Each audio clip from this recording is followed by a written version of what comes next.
আমরা রাস্তায় কে কয়টা জনসভা করলাম, কে কয়টা মিছিল দিলাম, তার উপর ভিত্তি করে কি পিআর নির্ধারিত হবে? পিআর পদ্ধতির বিষয়ে যারা রাজপথে আন্দোলনের ঘোষণা দিয়েছে সেটা তাদেরকে জিজ্ঞেস করুন। পিআর পদ্ধতির আলোচনা নিম্নকক্ষে আমাদের আলোচনার টেবিলে ছিল না, সুতরাং আমি সেই আলোচনার তাদের যে রাজপথের আন্দোলনের যে কর্মসূচি সেটার প্রেক্ষিতে গতকালকে আমি প্রেসকে কথা বলেছি, প্রেসের সাথে।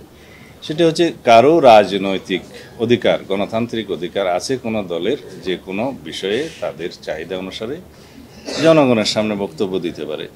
বাংলাদেশের প্রথম ইমিউনিটি বুস্টার সমৃদ্ধ ফ্যান্টাস্টিক হ্যাপি এনার্জি বিস্কিট আন্দোলনের কর্মসূচি দিতে পারে।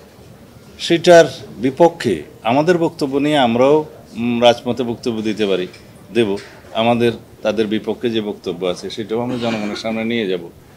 এন্ড অফ দি ডে জনগণই তো ডিসাইড করবে, কি সিদ্ধান্ত নেবে। আমরা রাস্তায় কে কয়টা জনসভা করলাম, কে কয়টা মিছিল দিলাম, তার উপর ভিত্তি করে কি পিআর নির্ধারিত হবে?